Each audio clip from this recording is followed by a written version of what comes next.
Hello, everybody, and welcome to OIT's Digital Learning Team's Spring into Google series. I'm excited to welcome you today. It's just me today, except I'm joined by my wonderful friend Sarah. Ed is also with us, but he's on the back channel, and so I'm going to explain how to get into the back channel in just a second, but Ed is also here. Do you want to say hi, Ed?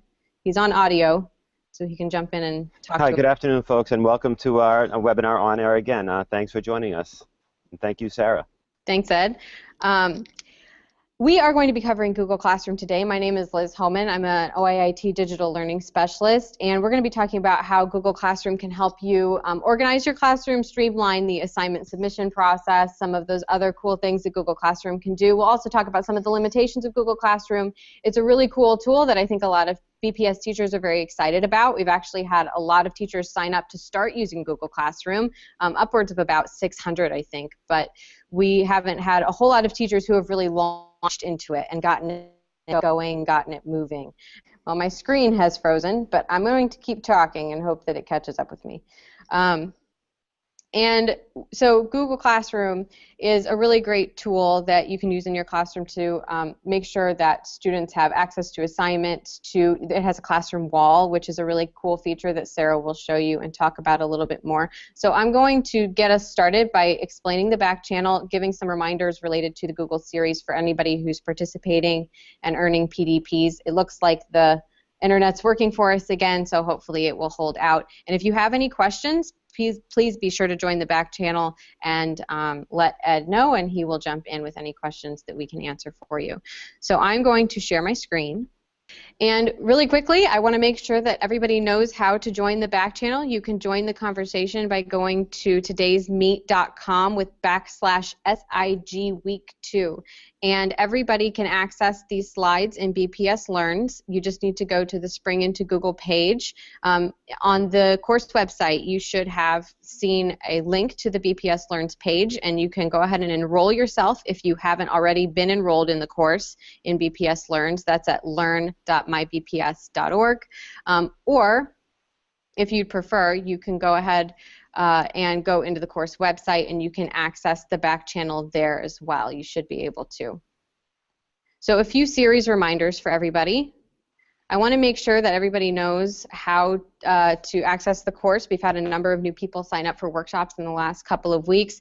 We're going to be doing Google Sites next week. We have a face-to-face on Google Classroom this week, and the last week we're going to be doing Google Blogger. And we have a flexible schedule in this series. A lot of you have signed up for different workshops depending on your interests and depending on what it is that you're working on in your classroom right now.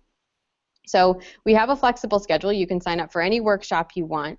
And we're doing online and face-to-face. For the online workshops, we're doing about 1 hour, so this one will last about 1 hour, and then we'll invite you to go work on your own and play around with Google Classroom.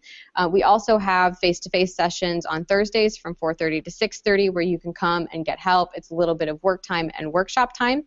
Today's is online, obviously, and Thursday's workshop, I wanted to make sure everybody knew it would be at English High School, and it will definitely be happening this week. We had a little bit of a miscommunication last week with regards to our face-to-face workshop, but we will definitely be there this week to talk about Google Classroom, to go over some of our content from today and some of the highlights, and then to give everybody time to play around in Google Classroom. So if you're earning PDPs with this series, I want to make sure everybody knows that you need to make sure that you're submitting assignments in BPS Learns and that you're choosing one challenge for those assignments, so you don't have to do every single assignment.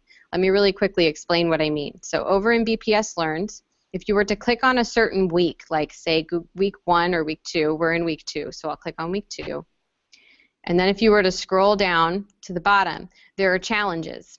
You can set up your first classroom, create your first assignment. Any one of these, depending on where you're at with Google Classroom, is one that you can choose to do for your assignment. And if you do one of those, then and you view the video and you do the exit ticket, this is also key because this tells us that you viewed the webinar, then you will get PDPs for each week. So you need to do that for each week and then complete the culminating assignment, which I will talk about a little bit later. But that's how to get your PDPs, your professional development points, for participating in the series. And if you have any questions about that, you should have received emails from Ed and me, and you can go ahead and send us an email at any point asking to make sure that you're getting everything in that you need to get in.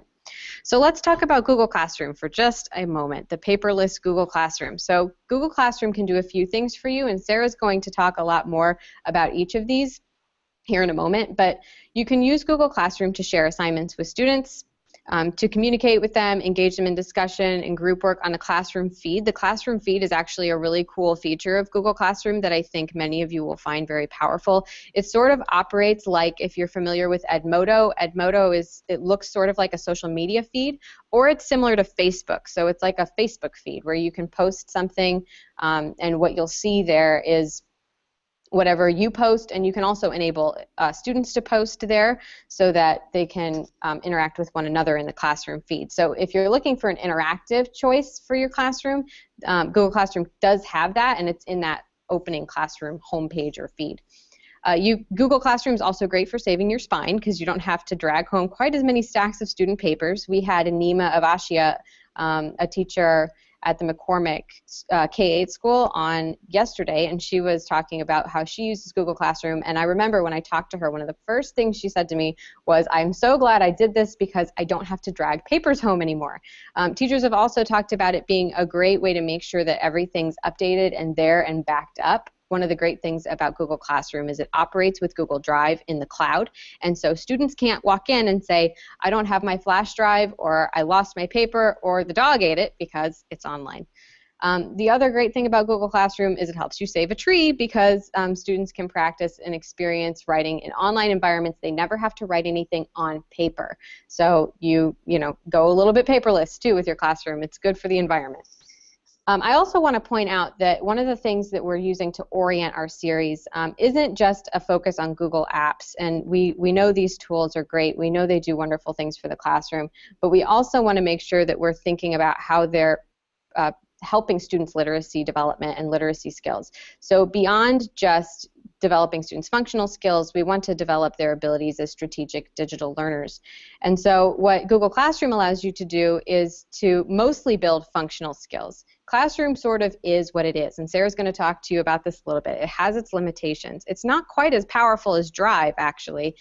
Sarah has a couple workarounds for these things, but Google Classroom doesn't let you collaborate online with peers to quite the same extent that Google Drive does. What Google Classroom allows you to do is get students typing in a digital environment and getting used to that, which is something they'll see on the PARCC tests. It helps them save and organize files to some extent. It helps them access the web, link to things in their writing, which helps them understand how to create in hypertextual environments. So as far as this spectrum here goes, Google Classroom sort of falls on this bottom end. However, there are some things you can do with Google Classroom that will help push them a little bit more towards developing strategic digital literacies, and we really want to emphasize that part of Google Classroom and what you can do to sort of start with Google Classroom and then move towards developing students' abilities to communicate across platforms to create multiple modes and media.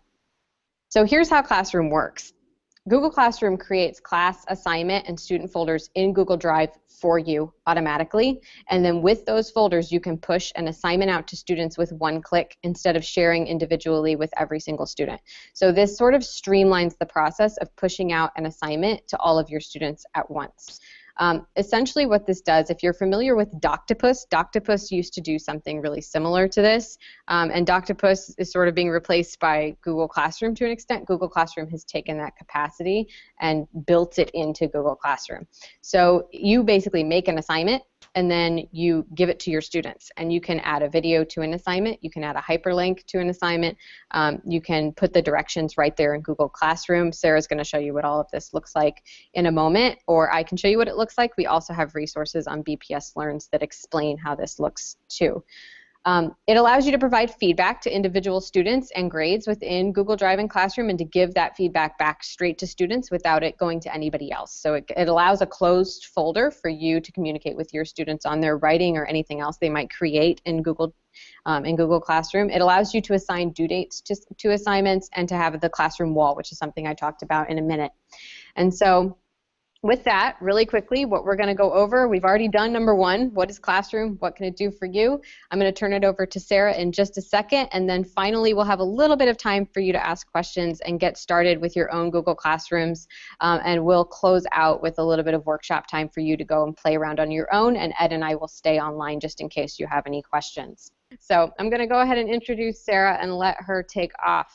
Sarah is a former secondary ELA teacher. She teaches writing courses at the University of Michigan now. She's finishing up a PhD in English and Education, where she has done a lot of really fascinating work on students' transition from high school to college writing, in particular Southern students. She taught in North Carolina. She's tutored English language learners in Ann Arbor. We have a huge population of English language learners here in Boston, Sarah. And she has taught college writing. Obviously, she's used Classroom with her college writing class, which enables her to sort of show us what that platform looks like, since she worked with adults. And if you need to contact her, she has generously said that you can contact her via Twitter or send her an email if you have further questions later on. Be sure to write down her contact information. I'll share that one more time at the end. So with that, Sarah, I'm going to turn it over to you. I'm going to stop sharing my screen and give you the floor. So everyone, hi. Thank you so much for letting me be with you today. And I wanted to share a little bit with you about how I came to use Classroom, and what Classroom is doing for me, and what I feel like it in its current form can't really do for us yet. And I'm hoping Google listens to us and adapts it. They've already added one feature that I really, really, really wanted, so I'm hopeful that they'll continue to listen to teachers and continue to develop the platform over time. So as many of you probably know, Google Classroom is very, very new. I heard about it this summer. I thought I was really behind the times. I called Liz, and she informed me I was actually, for once, ahead of things. And so I decided to give it a try for this semester. So as Liz mentioned, I'm teaching college-level writing, and so all of my students are over 18, and I asked their permission to be able to show you our classroom. So I'm going to share my screen while I talk to you, because it's probably more useful for you to see that than it is to see me. All right, I'm sharing my screen. I'm on student view, so you can talk through student view, and then we can give this a try again in a second. Okay. So I found Google Classroom really compelling as a classroom tool. I won't say a classroom management system, because it doesn't have that many features. It is very much just sort of a classroom tool for, I think, organizing information for your students and for making and collecting assignments. One thing Classroom does not do that we really need it to do is it does not allow us to have more than one teacher, which is a problem. I hear Google's working on that. What'd you say? I hear Google's working on that. I hear they are too. The two things I really want Google to do, they say they're working on, and we'll see how quickly they manage to pull that off for us. But I really want Google to give us more than one teacher, and the other thing I'll talk about in a second. But I hear they're moving towards having more than one teacher, and that might be in the next update they send us. Mm-hmm. So that has been, I think, a problem more for K-12 teachers than for those of us in the post-secondary sector, at the moment at least. So that is something many of you will find, I think, difficult given the number of co-teachers that you have in your classrooms. And I think that is certainly very challenging. I liked it because what it allows me to do is to create a system where I'm using Google Drive to house my assignments and to house the students' work. And I don't have to create 8 bazillion folders in order to do that, all with their own sharing settings in order to do that. And so I really like that feature. So I think I am going to be able to share my screen now. So this is the teacher view in Google Classroom. The other thing I find really frustrating about Google Classroom is that I can't get a student view. So for the first, I don't know, 4 or 5 weeks I used Google Classroom, there were things that were happening when my students would get assignments or would see the news feed that I had no idea about. And I finally had to sit down with 2 of my students during class and say, okay, open up your classroom and show me this and show me that.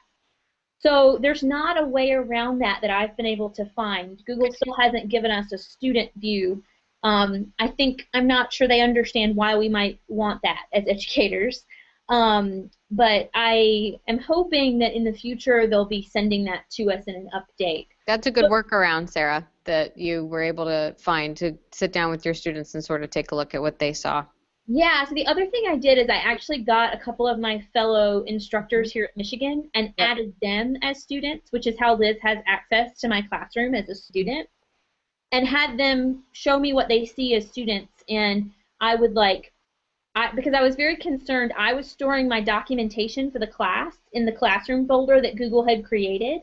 And then I suddenly had this thought of like, oh, can my students see this? And so I had them sit down with me and show me what they could see and what they couldn't see that I had uploaded, and that was really useful as well. So another option is to add another teacher. And Sarah, yeah, I think that helps address a couple of obstacles teachers might encounter, which is one is the co-teacher situation where, you know, if you have a co-teacher, add them as a student. Then that co-teacher has the student view. You have the actual teacher view. Right. You have the ability to see the student view, and so that's not a great workaround in terms of having a co-teacher who can also evaluate students, but it does give you a space where you can access what the students are seeing. Yeah, it gives you something, right, which is so much better than nothing. And so that was one problem I had. What I really like about it, though, is that it gives me a very user-friendly, clean, minimalistic in a lot of ways, space in which to share information with my students and for them to share things with me and with each other. So just to sort of start from the top, one of the things I really like about the classroom is it has this about page. This was my professional writing course that I taught in the fall, and we did the same assignment multiple times throughout the semester.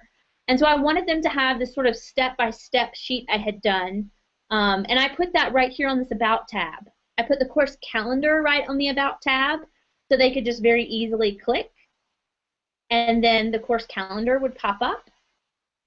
And so you can see here that when you link a document in Google Classroom, it links directly into the Google Drive folder, and this pulls up right from the folder.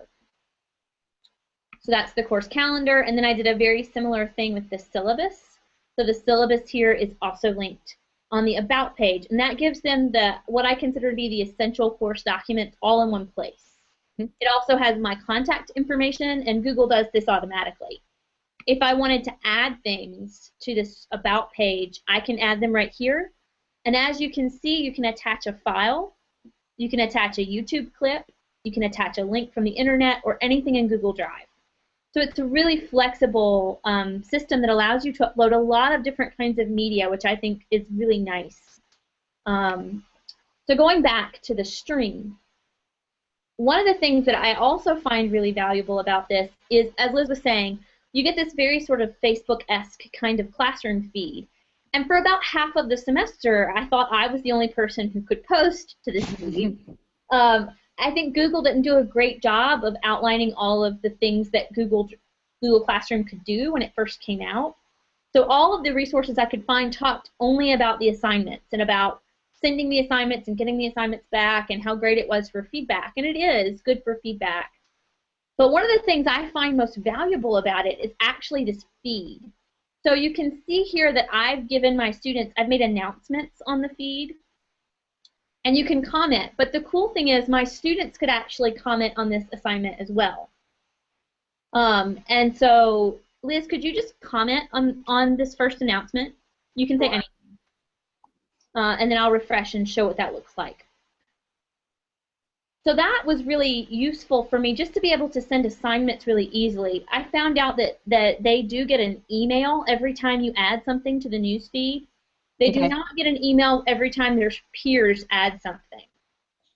So see, we can now see that Liz has added this comment, and her peers could comment on her comment, and it can start a discussion thread. So I used this as a way to create collaboration. I also used it as a space for them to put files that they needed for class. So whenever these were their group presentations that they posted on the feed to make it very easy to change presentations in the middle of class without losing any time. By switching between accounts and things like that. So that made that much easier. So those are links to group things that they've done, right, Sarah? Yeah, they're links to slides. So here, this one, you can see the actual slides. In the, I don't know why we didn't get like a thumbnail on the other ones. I know why. That's because they added it from Drive instead of adding, just copy-pasting a link straight from the presentation. I see. Yeah, that makes sense then. Haha. You're so smart, Liz. So I really like, this is a small thing, but you know how it goes with classroom management. These small things can really add up to making life much, much, much easier. So instead of waiting for one student to sign out and another student to sign in, or waiting for one student to bring up their flash drive, I just had students post all of their group presentations right here on the feed. And we did a little thing before making sure that we had sharing settings correct so they would actually work and all of that. And it was very, very smooth from group to group when they gave their presentation. So this is one way in which you can do a little bit of classroom management and logistical work with Google Classroom, which I really like. I'm always looking for ways to make that easier for myself.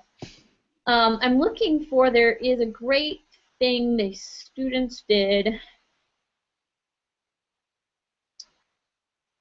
So Sarah, I'm noticing something as you're scrolling through before you keep going, that you have an awful lot on that wall. Any tips for how to manage that as things are coming in, or how to archive things? No? Okay. That's another thing Google needs to work on for us.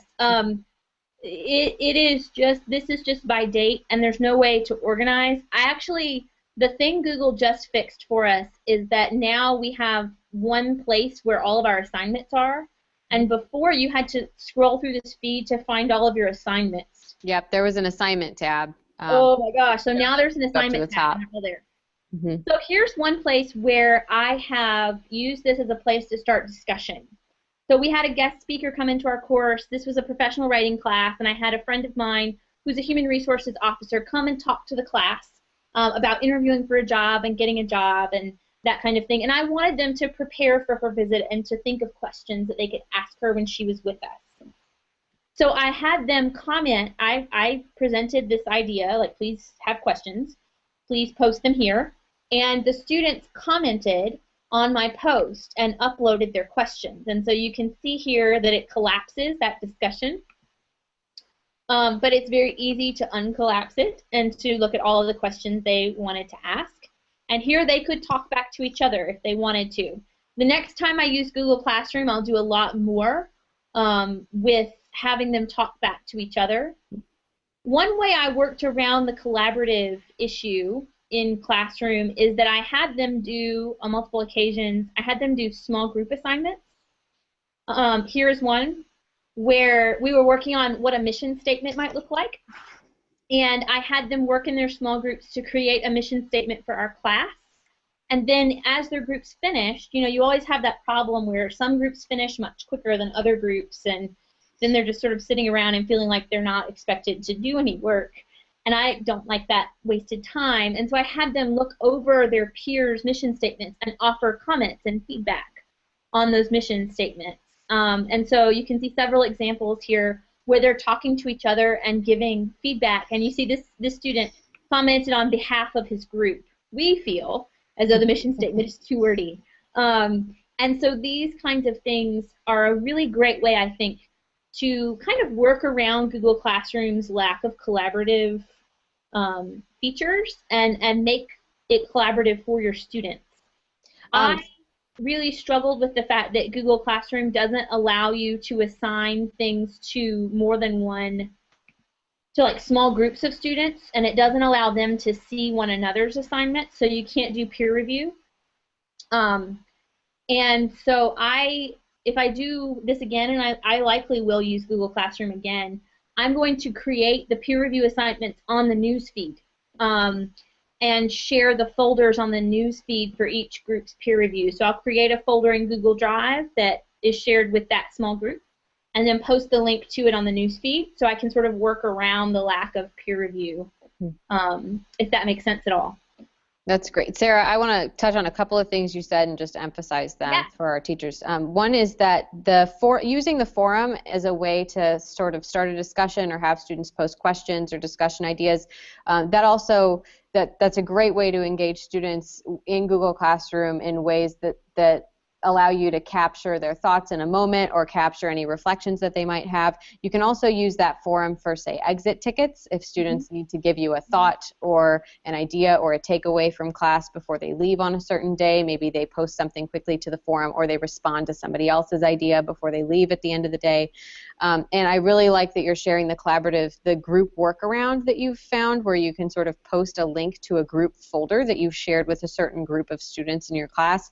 I'm wondering if you can you're showing the assignment piece now, so show that, and then if you can show some of the back end, what this looks like in Google Drive after you've set it up in Google Classroom. Yeah, absolutely. So this is the assignment tab, and one of the things I really like about Google Classroom is that it is incredibly user-friendly.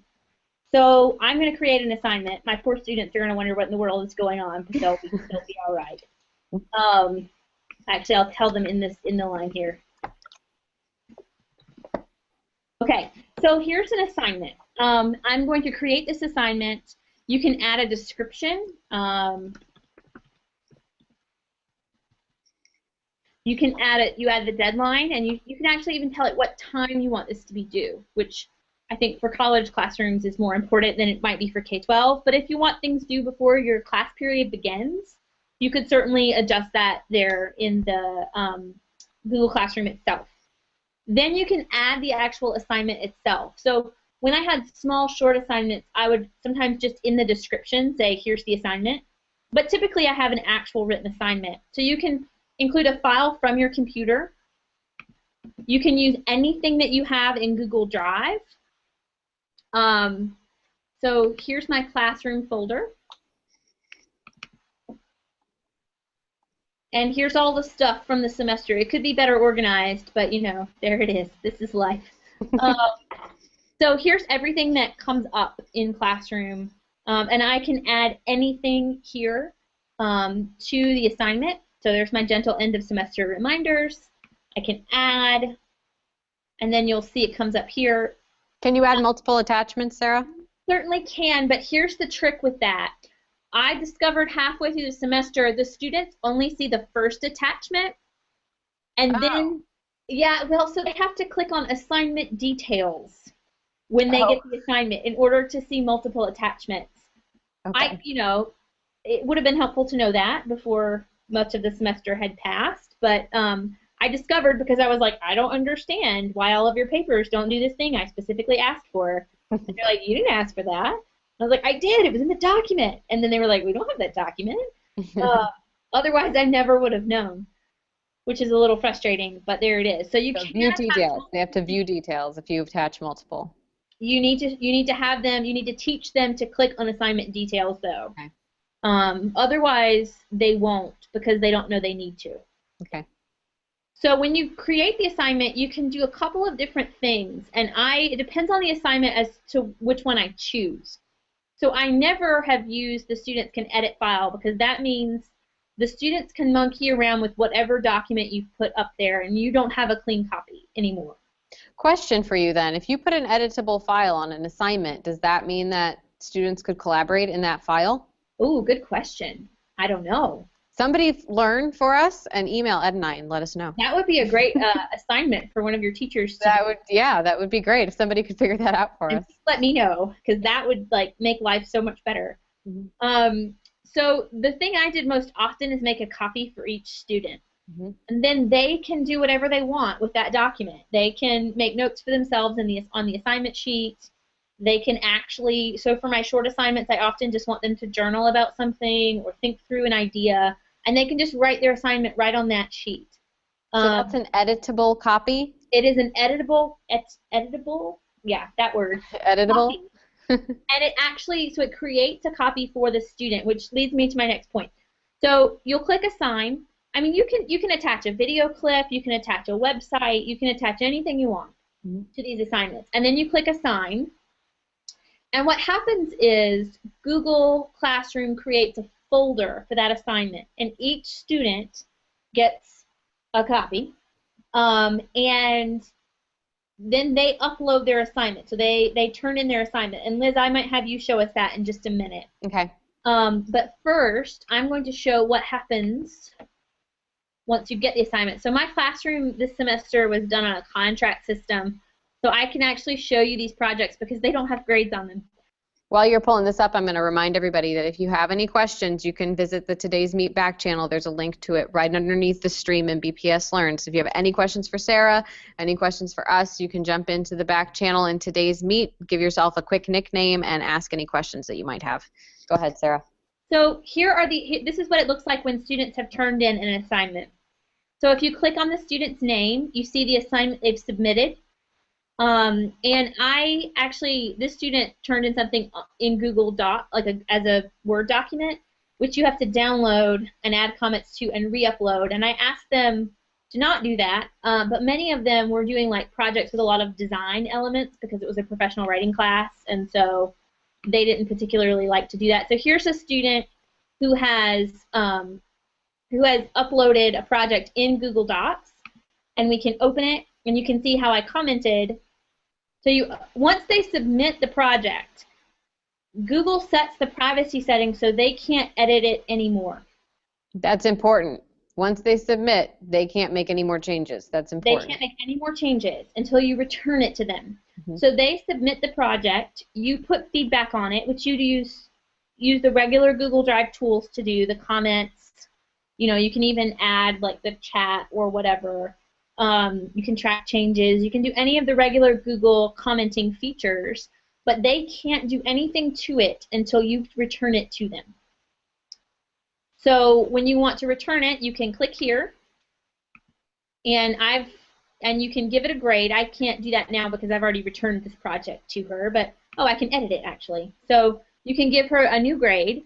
And as you can see here, Google is still on this sort of banking model of education and is a bit limited in the amount of grades that it will give you. You can give them 1 point, 50 points, 100 points, or ungraded. So if, like me, you like a system that's a little less rigid, especially for writing, you have to work around it. So I was on a contract model, so I gave them a meets, doesn't meet, exceeds expectations within the document itself instead of a grade here in the classroom. But anyway, and then you can check this, and you'll see this button right here, just ungrade itself, and you can return the assignment to the student. Now, once you return the assignment to the student can then edit it again. So it returns the control of the document back to the student once you return it. You can still see it, you still have access to the document, but the student can then make changes to the document again. So that is, I think, an important feature that when students submit assignments, it starts to change the privacy settings on those documents in ways that are, interesting, I guess. Mm-hmm. You can download all of the assignments all in one click, which is really nice. You can also see them in the Google Drive folder. Does it download that as a zip file, Sarah? I don't know. I can find out. We'll do it and find out. Okay. That's a great attitude. Play with it until it works. It's very rare that you'll break these things. That said, right. I've managed to once or twice, I think. If I can break Google, it's got bigger problems. So here's Project 4. Here are all of my students' Project 4 assignments. So one really easy way is just to open up this folder, and then you can see all of the assignments in one place. I really like this because I did not like having individual folders for each student, that had each of their individual assignments in there, and I had to go and open one folder and give feedback, and then open a different folder and give feedback. I like to have one clearinghouse with all of the projects in one place, and it's easy for me to get to them, and it's easy for me to give them feedback. So that's one of the things about Google Classroom that I'm a big fan of. I think it's very easy to give feedback on writing. Now that's really the only kind of assignment I have experience giving in classroom, but I think it's a very easy thing to do. So I really, really, really like that. I don't like that every time I give an assignment, it goes to the entire class. I think especially for K-12, it's really challenging because you can't differentiate the assignment to different students. Once you make an assignment, it goes to the entire class. Yeah, so that's that, one of the things we really hope they're working on soon. Again, yeah, we'll see how quickly they can get these updates to us, but I find that frustrating in a lot of ways. Now, if you're doing a lot of low-stakes assignments or assignments that, you're giving completion grades for, that kind of thing, you can do it in different ways. I mean, you could make multiple assignments and tell students which assignments they're supposed to respond to. There's a lot of workarounds here. Because I think it is so minimalistic, there's some flexibility. I have a question for you, Sarah. You might not have tried this, but I can't imagine that this wouldn't work, so I'm going to throw it out there as a possibility and hope that it would work. Since you can grab anything from your Google Drive and make it into an assignment, my guess would be that you could add a Google form to an assignment.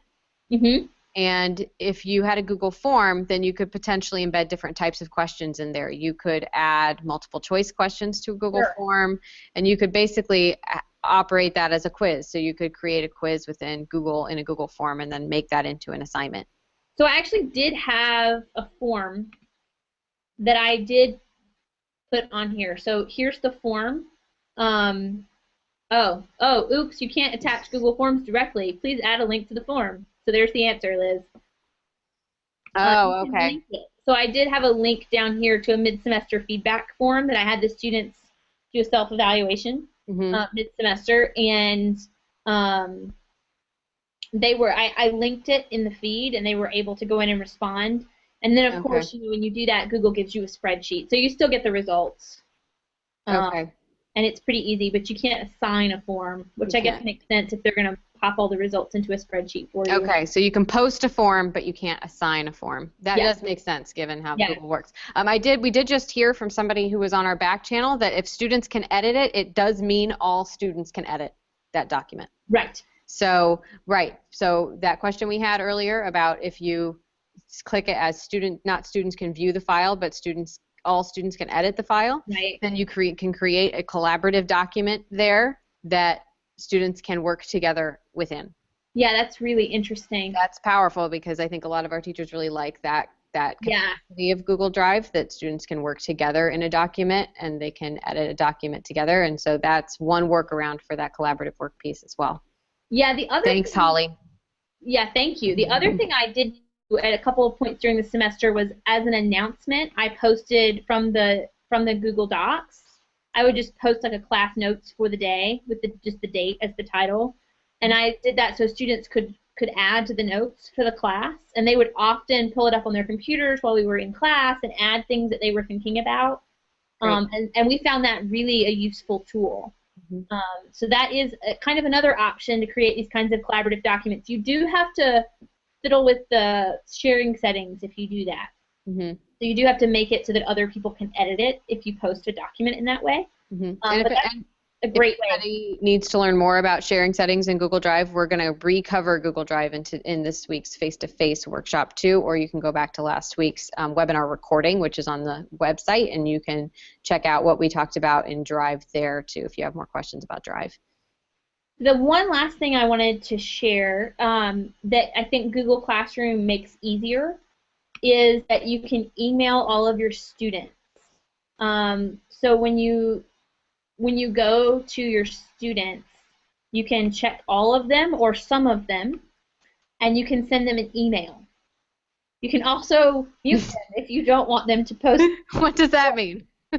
That means they're not allowed to post on the class feed anymore, which again could be a helpful classroom management tool based on some of the students I've had in the past. That could be useful. But you can actually email all or some of your students with just one click, which I find really useful, because then you're not trying to make sure you remember everybody and having to set up like a listserv or anything like that. You can just email students from this particular section, which is really nice. So it's very easy. You just open email, and then it will open your email program, and you'll send a regular email just like you normally do. And it will populate the to box for you. That's great. Like that. All right. Students can post and comment. What are your options there? So you have a few options there. Students can only comment, or only teacher can post or comment. Okay. So because I'm working, again, with college students, I left the most open option available to my students. I wanted them to be able to post on the feed and to comment on both my posts and one another's posts. So that was something that we played with a little bit throughout the semester. But again, if you're working with much younger students or students who have perhaps, you know, not used that setting responsibly in the past, you can adapt that for your own purposes, which is really nice. You have that flexibility. Could you talk about initial setup? I see the class code there. Could you talk about how that works and how you got students set up in Google Drive? Absolutely. Or Google Classroom, sorry. I actually have a blank Google Classroom for us. Great. So I have just accepted a job at the University of Central Arkansas for next year, so I went ahead and set up a class. Congratulations, Sarah. Thank you. So I went ahead and set up a class. Now this is very easy. All I had to do on my homepage was click the plus sign and click Create Class. You give the class a name. You can give it a section number, so if you have multiple periods in the day, you can give each class section a different number, and then you click Create. And Google thinks about it for a second, and then it creates this very lovely, apparently Frozen-themed class for us. It's spring, Sarah. This is the Spring into Google series. This is not spring, Liz. No, it's not. Snowflake there is not spring. So this is a blank class, and so it offers you a class tour, which I'm not going to take. And it gives you a code students can use to join the class. So I found it much easier to just invite students. So you just click this invite button, and then you put in their email addresses and click invite. And that's all you have to do. And then they get an email inviting them to join the class, and they click on the link, and then they join. You can also send your students an email with this code in it, and they can join. Now, here is the trick. Only people who have Google email addresses that also have Google Apps for Education can join a class. I can speak to that in a second, Sarah. Because I tried entering myself in my regular Gmail address to be a student, and it didn't work out. Yeah, that would be a nice workaround if you wanted to see the student view, but it doesn't work unless you're in a Google Apps for Ed domain, which means in order to use Google Classroom, BPS teachers must have their students use their Boston Public Schools email addresses, and I'll talk about that in just a second. The classes, as you can see from the blank one here, are really, really easy to set up. Literally all you have to do is invite your students, and you have a class. And it automatically populates your email address. You can put the title of the class, a description, where it meets, and then start adding materials on your About page. For your stream, all you have to do is start adding announcements and assignments, and you're up and running. So for me, I really like it because it's a very easy setup. It's very easy to navigate and to manage. It's very easy for my students to find the information they need and to find their assignments. And it's easy for me to give feedback. I don't like it because it's difficult to do collaborative assignments. It's difficult to do peer review without resorting to other kinds of Google Drive scenarios. And it doesn't have like more advanced forums and that kind of thing. Now, I like the feed setup because I just prefer it, frankly. It's a little simpler for me, a little cleaner, a little easier to navigate. But so I think there's a lot of sort of pluses and minuses. I see Google Classroom as being particularly valuable for instruction, and in the class feed situation where you can post takeaways, exit slips. You can have students post what they learn in their groups when they do group work. I do that a lot. I think it's valuable for summative assessment when you're actually giving grades on work. It's not great for formative assessment or for things that aren't sort of a traditional kind of the student turns in the assignment and you evaluate the assignment and give it back to them. Mm-hmm. Which, ironically is the thing that I think Google Drive does really well, and so it's funny to me that Google Classroom isn't picking up on the thing that we like most about it as educators. Yeah. So I'm going to stop sharing my screen now, but I'm happy to answer any questions anybody has or anything that I didn't talk about but should have, or anything like that. Great. Has anything come up, Ed, that we need to address before I give a few other logistical tips? Sarah, all the things you mentioned so many of the pluses and minuses, and we appreciate that because it's not a perfect tool. And as you were talking, I was exploring the forums, the Google forums, and there are so many teachers out there calling for the same thing that you're calling for. Mm-hmm. With that in mind, it's still, you use it, and so many teachers are still using it and giving it an opportunity for Google and yourself to sort of bring out the best in it, and I really do think it's going to continue to improve. And as Liz said, it's taking what Doctivus used to do as sort of a file management system. It's taking sort of the friendly environment of an Edmodo and Facebook-like looking environment and making it engaging and allowing for students to sort of access content, to do some limited commenting and responding to others, which is a great skill for our K through 12 students. We had someone on our Hangout yesterday that talked about the importance of getting ready for college writing and university life and being able to respond appropriately in discussion forums and organize and collaborate. So thank you for sort of verifying all of that from your level and your perspective. But it's been great. Thank you. Oh yeah, one thing I should add about that is that you can actually delete student posts. So if a student does say something that's just wildly inappropriate, you can delete it. Good. Just so everybody knows. All right. Awesome. I want to go over a few quick logistics before we sign off today. Really quickly, you can access Google Classroom by going to classroom.google.com. It's also very easy to Google it and find it. When you first set up a classroom as a BPS teacher, you'll add yourself as, you'll say that you're a teacher, you'll confirm that you're a teacher, and then you'll go to add a class. You'll need to be signed into your BPS email account and make sure that it recognizes that you're in your BPS email account. You might need to log in, and you might receive a notice that you have to have an administrator approve you. Go ahead and click yes when that window pops up. Don't hit cancel.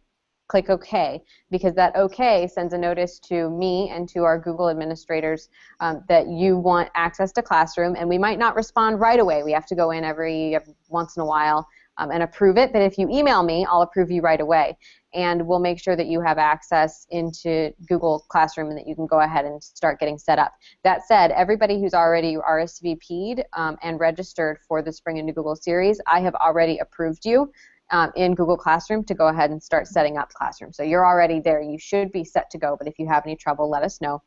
In BPS Learns, you might have to register for the class if you haven't yet, if you haven't enrolled yourself, but there is a link to it on the course website into the BPS Learns platform where you can get into our content.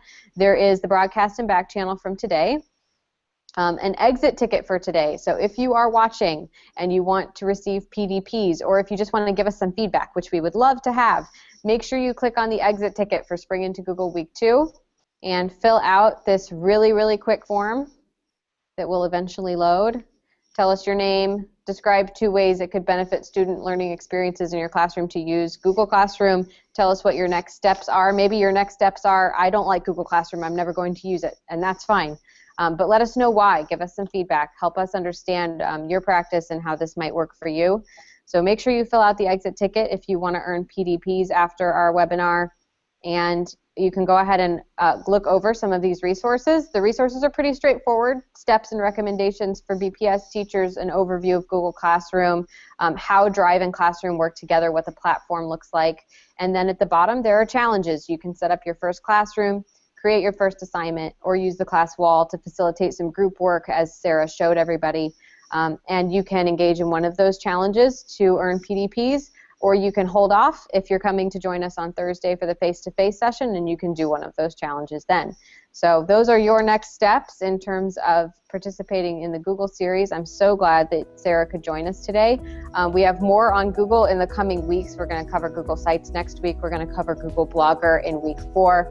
And don't forget to join us, if you can, for the face-to-face workshop on Google Classroom from 4:30 to 6:30 at English High.